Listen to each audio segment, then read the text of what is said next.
How to sell anything without knowing the product. I have to say I'm nervous that you're looking that up. If you are looking that up, why would you want to do that? But I do want to show you how you actually can. Okay, so let me just go ahead and absolve myself by saying that please do this ethically, but this will demonstrate definitely the power of sales. Let's dive on in and be careful.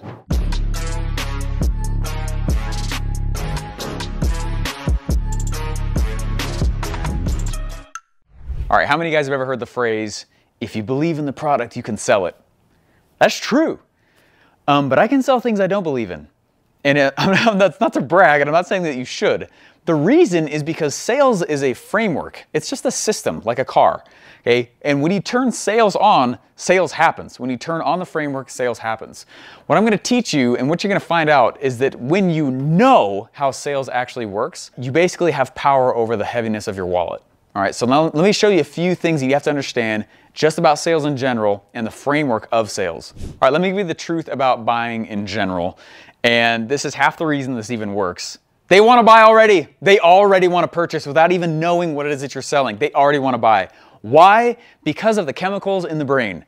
You aren't doing this to them. And I need you to know this. I've taught this many times, and there have been people who have been like, have this like conniption over whether or not they should go sell still, okay?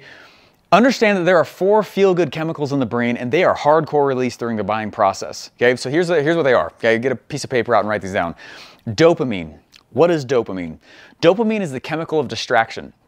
Chemical of distraction has been engineered into so many of our devices. Do you know that Mark Zuckerberg admits that he hired addiction specialists for Facebook to get you really addicted? Statistically, you check your phone 71 times a day without it even vibrating or notifying anymore. Okay?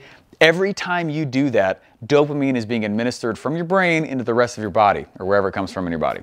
Okay, you're getting a dopamine hit, all right? And dopamine is the chemical of distraction, and it is the easiest one to get. So, if I am working hard and all these things, how many guys have like been like, oh my gosh, I'm working so hard, I just need to distract myself, I gotta let my brain go, I'm gonna go watch a show for a little bit, or I'm gonna go ride a bike for a little bit, or I'm gonna go, right? That switching feeling actually releases, sometimes, I'm a big multitasker. Are you really? Or are you just getting distracted and you're getting hit with it? All right. I'm teaching some really powerful things of the brain. How do you administer, it's a weird way to say, how do you administer dopamine to people in marketing? Content. You probably got it when you saw my first video and you clicked on it. Just the reality. Anyone freaked out yet? All right. Oxytocin. Oxytocin is the chemical of connection. It is also the one that we need the most. If you don't get oxytocin, it is such a dire chemical for the rest of the body and the brain that we will give up our religion, we will give up our relationships, we will give up the things that are most powerful, our morals and our ethics, to get oxytocin. Okay, oxytocin is the thing that binds us, is the thing that makes us together. Weirdest way for people to get oxytocin when they're in the sales process is when they purchase. There's a big oxytocin hit. That's why it's fun to buy. That's the point I'm trying to make here with you, okay? If you can administer these things, it's really easy to sell stuff, all right? Even if you don't believe in it, which I strongly advise against, all right? Next chemical, serotonin. Serotonin is the chemical of status, okay? And I don't mean like I'm better than you, meaning self-assurance as well, all right? Oh yeah, I'm all right. Oh yeah, someone gave me a pat on the back because I did a good job. That's serotonin. Anytime someone wears your brand, they're getting a serotonin hit. Anytime someone will only wear a certain brand, that's a serotonin hit. Anytime someone subscribes to you because you are who you are, they're getting closer to you, that is a serotonin hit, all right? That's a big one, okay? Easiest way to give serotonin as a marketer is literally by having swag, or literally by having them wear your brand. That's one of the easiest ways. Or literally calling yourself a blank, right? I am a capitalist pig. I am a funnel hacker. I am a tribe. Tribe is one of the easiest ways to administer serotonin. Endorphins. Endorphins is a fantastic one. It's also the chemical of work reward. Okay, so if you ever heard somebody say, oh, I'm a long distance runner and that first mile is the hardest and then I get that runner's high and I get a dopamine hit. No, okay, it's not dopamine, it's endorphins. Endorphins is the body's response to tear, okay, to tear down and break down, right? It is the chemical of work reward. You have to put in order to get out. That is how you get endorphins. How do we do that? As marketers, we have you complete checklists, okay? Like this is a great time for you to subscribe, click the like button, and put something in the comments like, holy smokes, I can't believe how psycho this is, all right? You just felt endorphins, right? Just try it. Tell me if you don't feel it just a little bit. This is freaky crap. It's true though. This is real.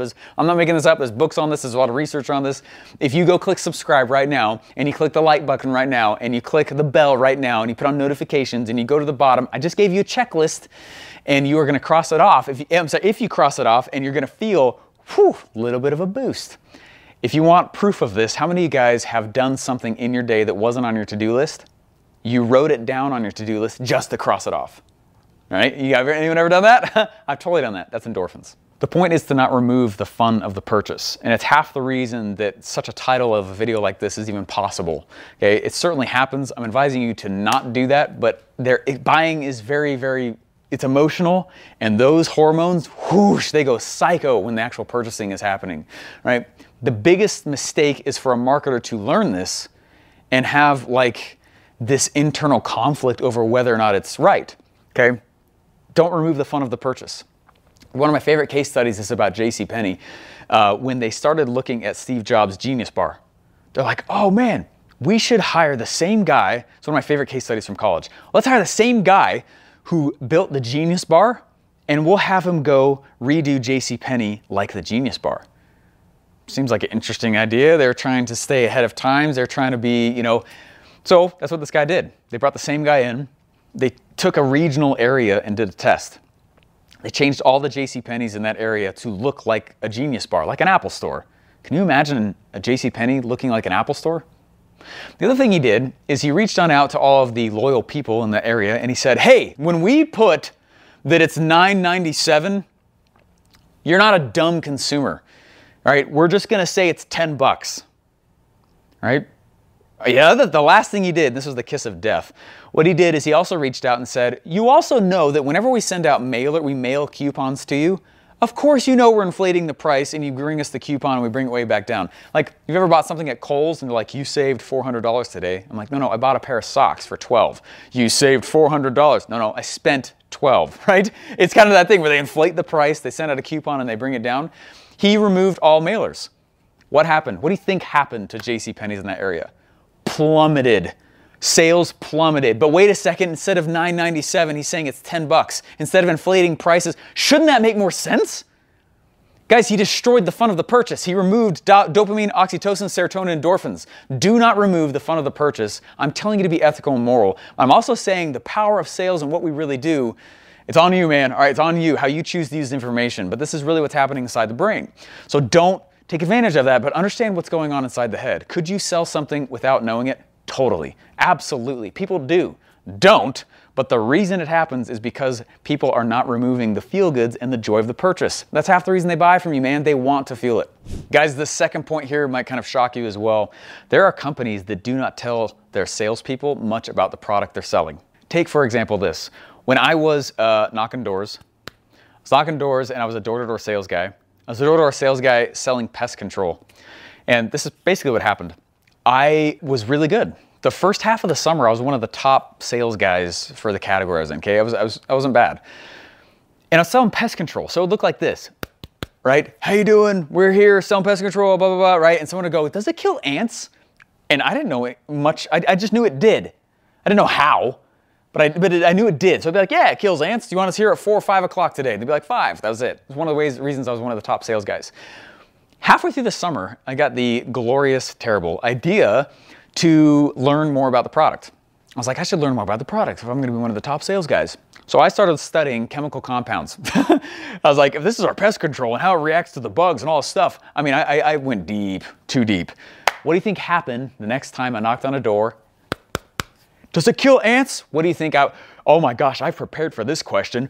Cool, right? I was just like, chemical compound, this, that, yeah, and because of X, Y, and Z, 1, 2, and 3. And instead of just saying yes, I was like, let's see how the car works and how it all, instead of here's where you put your key, I was like, let's study engineering together. And what does that do to the person? They're like, just shut up, all right? I just wanted a yes or a no. I don't want to be like you. They literally put barriers up. It's the brain trying to protect itself. So it goes, gah, gah, gah, gah, gah. So one of the reasons why a lot of sales companies won't actually teach salespeople much about the product is because they barf all over them. And no one buys because of that. They buy because of the feel-goods. So what is a salesperson's actual job? Why can you actually do what the title of this video says? You can do what the title of the video says, because a salesperson's role is to identify a block in the person's momentum to go by and help them get around it. That's it. Do you have to know a lot about the product to do that? You actually don't. So while I'm saying, please don't do exactly what this video is titled, how to sell something without knowing about the product, the reality is though, most sales is not about the product. All you're doing is helping somebody identify, hey, here's where your block is, and you're helping somebody take a step around their block. They're the one doing it. Don't force them, otherwise that's slimy sales, right? But you're just hey, this is how you can get around this. And they're like, oh, I could totally get around my block and my barrier. Yeah, cool. It's 4 or 5 o'clock okay for you today. And then the next one pops up. And then you go around. One of my first trainers taught me to think of it like an arrow quiver. He's like, what you're gonna do is, and this is another reason I was a good salesperson for those companies. The first 3 to 5 weeks of knocking doors, and I was also a telemarketer for a while, I would just write down all of the things that people were throwing at me as an objection. Well, if it's the same 3 to 5 objections every single time, those were the arrows in my quiver. And I had a pre-created rebuttal and response to each of those 5. So all I would do is knock on the door. Does it kill ants? Oh man, I know that one. Let me reach for that quiver. I knew you probably, it was one of the 5 questions you're probably gonna ask because everyone's been asking one of those same 5. Okay, here we go. Yeah, I got that arrow ready and release. And they're like, don't release all your arrows at once. You let them guide what arrows you put out. Okay, that's the reason why you can sell things that you really don't know a lot about, right? Be careful how you do it. Ethics and morals are on you, but it's totally possible and actually very commonly practiced. Hey guys, I got a cool free gift here for you. It is actually this shirt. This is nice play on words. This is my resting pitch face shirt, and it is to celebrate salespeople and sales in general. I think sales is one of the most prestigious careers on this planet. You can get the shirt for free, just cover the shipping. $9, I actually go in the hole on it. It's free, go to capitalismswag.com. This shirt right here, you can grab it for $9, and I put the link in the description in case you don't want to type it.